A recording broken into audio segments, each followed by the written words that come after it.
Code monkey, get up, get coffee. Code monkey, go to job. Code monkey, have boring meeting with boring manager Rob. Rob say code monkey very diligent, but his output stink. His code not functional or elegant. What do code monkey think? Code monkey think maybe manager wanna write login page himself. Code monkey not say it out loud. Code monkey not crazy, just proud. Code monkey like Fritos. Code monkey like Tab and Mountain Dew. Code monkey very simple man. Big warm fuzzy secret heart.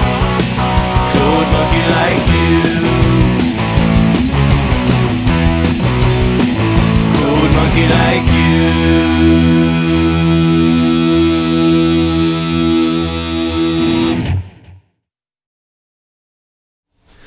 What's new, Dino Dudes? It's me, the Media Raptor. I love this movie.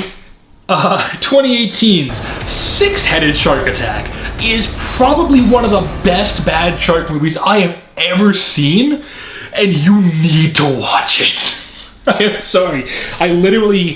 This movie had me howling harder than the first time I watched Sharknado. Okay? This is like one of the best bad movies I have watched in recent years, and I have got to talk about it. Okay, so what makes it so fun? Unlike the plot in Five-Headed Shark Attack, this time we have a really unique and original concept.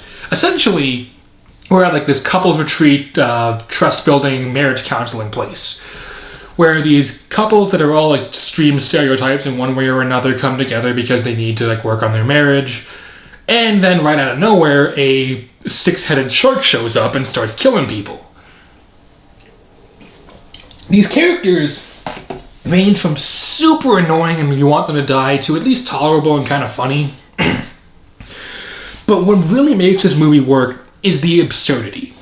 They crank everything up to 11. The suspension of disbelief is just thrown to the side. The characters are all played up as like insane stereotypes that actually do at least have some chemistry with one another. The action, the kills, the shark itself, and I'll talk about that in a second.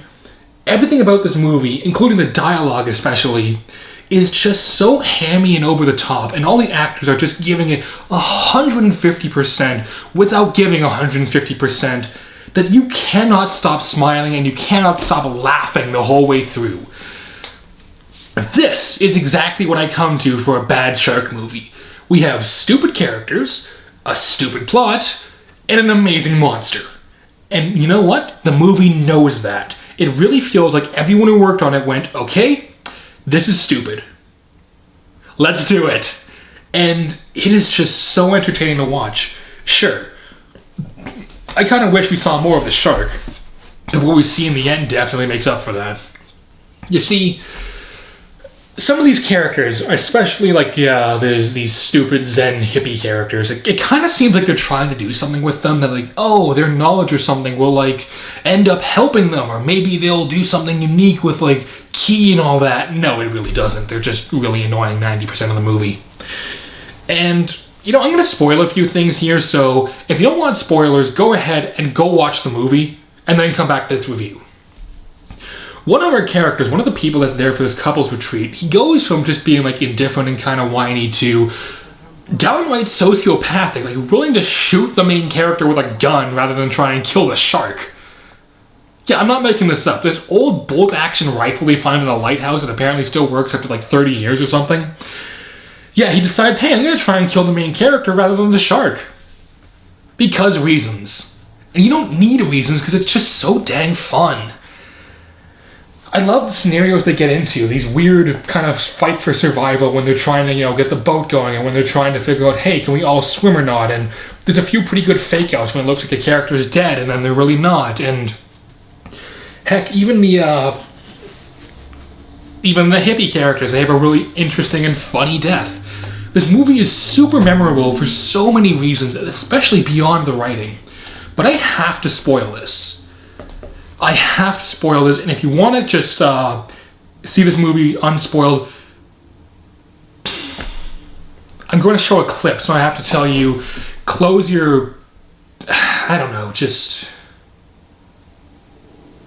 go watch the movie, okay? That's all I can say. So you know how this shark has 6 heads? There's 2 on the front and 2 on each side? Yeah, that's not enough. This shark can walk on land. I'm not joking. This shark can literally walk on land using its 4 heads on its side like a scorpion, can rip said head off and throw it like a battering ram to kill somebody. It is the stupidest thing I have ever seen, and I could not stop laughing. This movie is incredible for just being so over-the-top stupid. They committed to it, and it works. Okay, sorry, I really need to get that out. But these death scenes are hilarious. And part of that, I'm going to jump over to the music actually, is that the music goes way too hard. They are trying way too hard to try and make you feel emotional or anything really during these death scenes. Don't believe me? Just listen to this.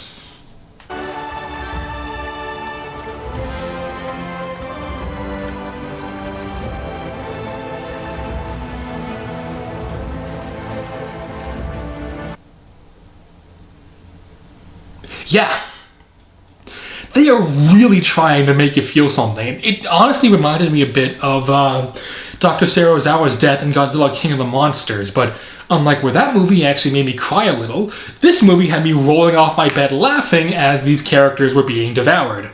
Which I know sounds horrible out of context, but again, it's a movie about a 6-headed shark. And then, okay, yeah, so the music is actually kind of decent though. Like the music, I think sorry, let me rephrase that. The music is perfect for this movie. If it hadn't gone as hard as it did, I think the movie might have suffered a little bit because it feels like they committed so much to the over-the-top acting and over-the-top special effects, or bad special effects, and the over-the-top stupid script, that really they went, okay, you know what? Music, do it. I don't care, make it extreme. Let's do this. And let's talk about that acting. All these actors are clearly having the time of their life, and I could not stop smiling, I could not stop laughing. I wish they'd be in more movies, especially if they're just bad movies like this, because they're not, no offense to any of the actors here, I mean this in the best way possible.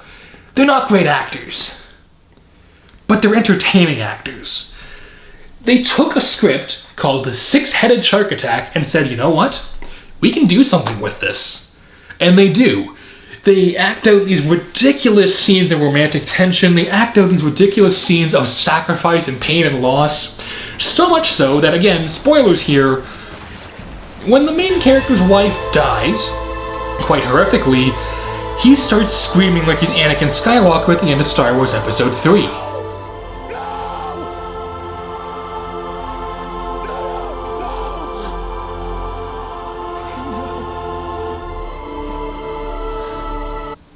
Now here's the thing.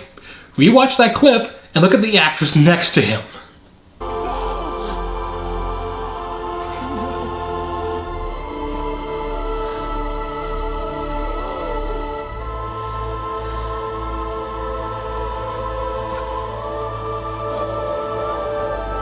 That was me this entire movie.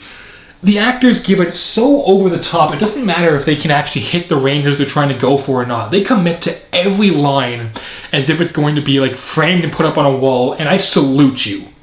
I have so much respect. I wish I could be in a movie like this. Seriously, Asylum, if you ever want to like have someone in a shark movie or want someone to come up with weird shark movie ideas, hit me up. I'm always down to make a bad shark movie. But yeah, the fact that the actors are so over the top, so comedically off timing, and act so stereotypically like cruel to one another, it honestly makes everything that much more entertaining. Now, the final bit that makes this movie perfect is the CGI. This is horrible even by the Asylum standards. Like, just take a look at this shot.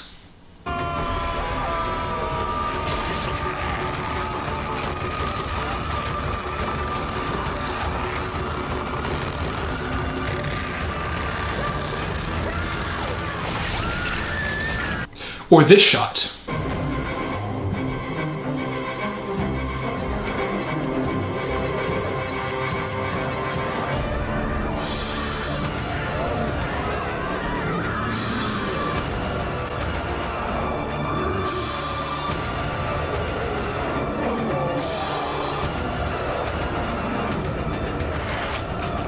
These are bad, even by like Sharknado standards. But I honestly think it works for the movie's benefit. It's so comedic and stupid, it's so over the top, it's so poorly done, I've said this a million times. It's charming at the end of the day. That's really what it is. This movie is so dang charming. Now, are there things I don't like about it? Yeah, like I said, I kind of wish we had more of the shark and less of these characters. There's a couple of points, actually, especially in what I'm about to show you, where the audio gets really weird. Shouldn't be coming close to this island. Submerged rocks everywhere. Let me look. See, I thought that was just my laptop or something, so I replayed the clip about 3 different times, making sure my hand wasn't covering the speakers or anything. No, that's just the audio mixing. I probably wouldn't have been this upset by that if it wasn't for the fact that A, everything else was so fun that it kind of took me out for a second, or B, I did an audio editing course this year for like a whole year, so it really feels like you shouldn't have gotten that mixed up. Especially some of the lines, it feels like they were recorded in a room with a big echo, or they weren't using the mic properly, because you can then hear the echo of the characters talking when they're supposed to be right next to each other. But those are so minor. Yeah, again, look. If you don't like shark movies, you gotta watch this one. If you like B movies, you have to watch this one. If you like bizarre, weird, over-the-top films, like, let's say, Troll 2, or Manos, The Hands of Fate, you gotta watch this one. I don't care if this goes against some of the other reviews I'm done. I'm giving Six-Headed Shark Attack 4 Raptor Claws out of 4. It is one of my all-time favorite shark movies. I've only seen it once. That should tell you what I think about it. Again, it's on YouTube, so you can actually go watch it for free right now, but I would recommend actually buying it if you get a chance. Also, Asylum, if you're listening, I got a question for you. Why don't you re-release your movies on Blu-ray or DVD all that often? Because it doesn't seem like Five-Headed or Six-Headed Shark Attack got a release at all in like the USA and like Region 1, USA and Canada. Is it because there's not a big enough market or something? Because actually I've been kind of thinking I might want to start my own distribution label and do what Shout Factory does or Scream Factory and take the really weird movies and re-release them for the fans that want them. Again, I'm just saying, hey, if you ever want to talk business, just hit me up. I'm willing to talk. And I'm willing to make bad movies. So once again, I absolutely implore you, go watch this movie. It is comedic, it is funny, it is charming, it is goofy, it is stupid. It is a great ride through and through, and I gotta recommend you watch it with friends. Watch it with friends. Watch it on your own. Watch it when you're someone intoxicated or stoned, if you can do that legally. Don't do drugs though, kids. Like, just, you gotta watch it. It's so much fun. I can't say anything else but that. Well, aside from this. Until next time, Dino Dudes, this has been the Media Raptor. I screwed up my outro again, and I'll see all you Dino Dudes around. Later. Also Christmas next time. Yay!